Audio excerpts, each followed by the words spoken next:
আশা করছি আমার কি নাম আপনার এমডি হানিফ মোল্লা যে কথাগুলো বলছেন সেই কথাগুলো আপনারা বুঝতে পারছেন।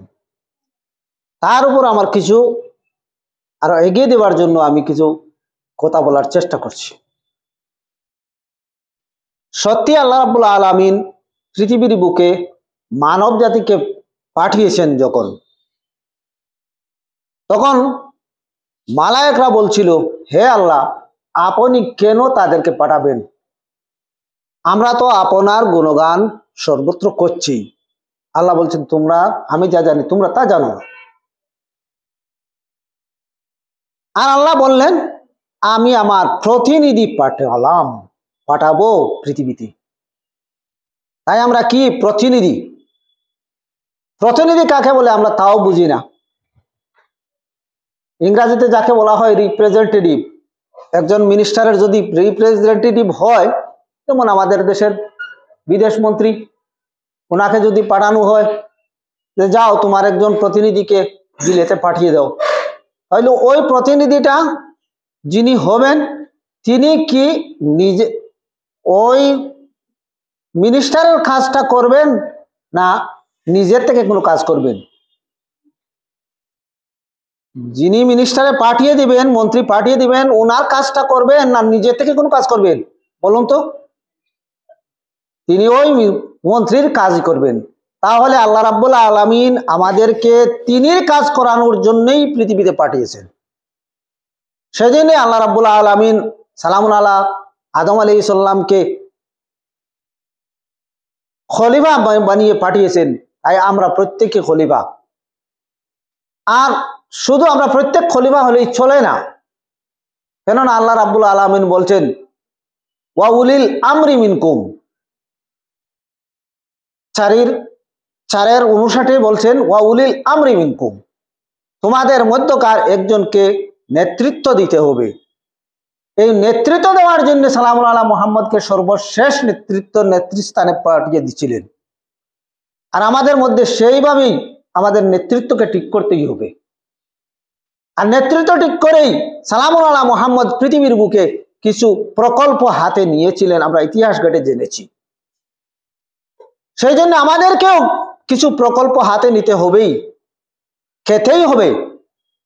রোজগার করে খাও কিংবা চাকরি করে খাও, যাই করেন না কেন আপনি, আপনাকে হালাল রোজগার করতেই হবে।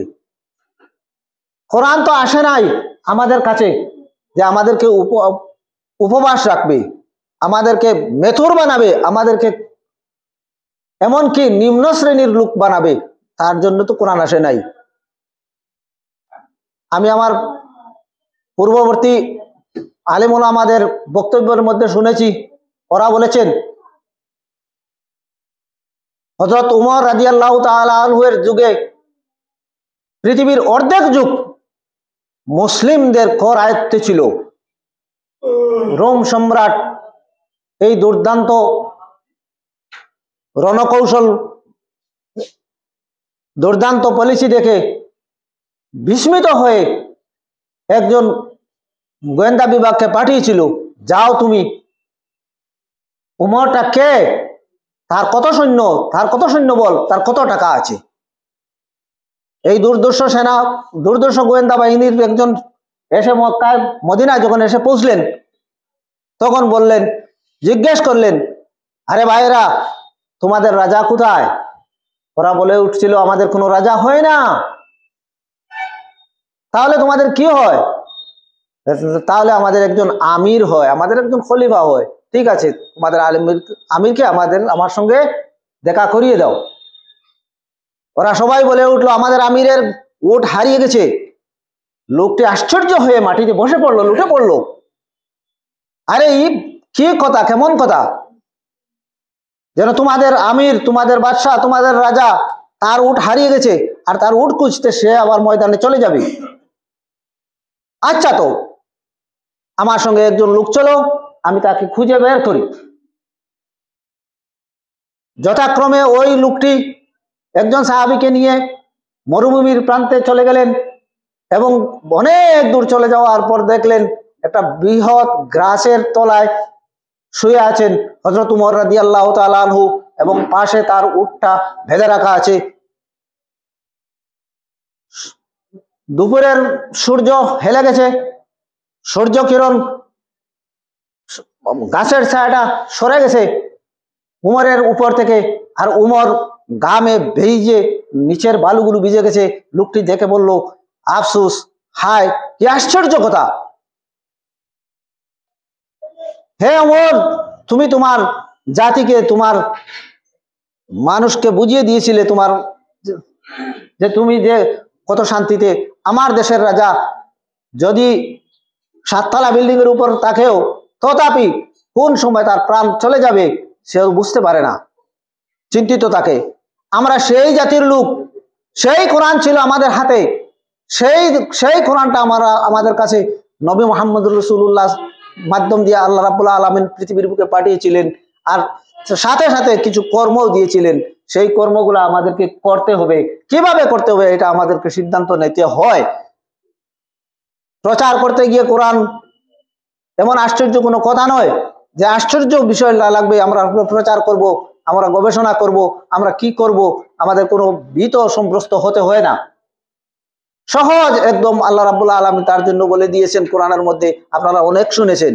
কিন্তু আমার পূর্ববর্তী বক্তা বলেছেন চশমা লাগিয়ে দেওয়া হয়েছে। চশমাটা তো সত্যিকার লাগিয়ে দেওয়া হয়েছেই সত্যি, আমার এই চশমাটা পার হতেই হবে।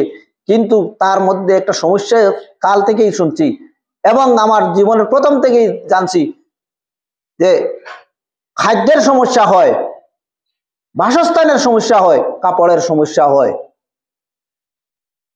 খাদ্য, বাসস্থান এবং কাপড়, রোগ সুখে কিছু টাকার প্রয়োজন হয়, সবকিছু প্রয়োজন হয়। তার জন্য আমরা কোরআনকে নিতে পারি না।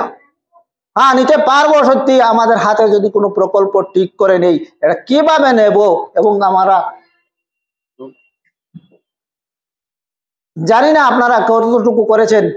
এই ফাউন্ডেশনের কতটুকু ফাংশন, আমি তো আসাম থেকে এসেছি, তাও আমার তত জ্ঞান বুদ্ধিও নেই, জানাও নেই আপনারা কতটুকু এগিয়ে গেছেন।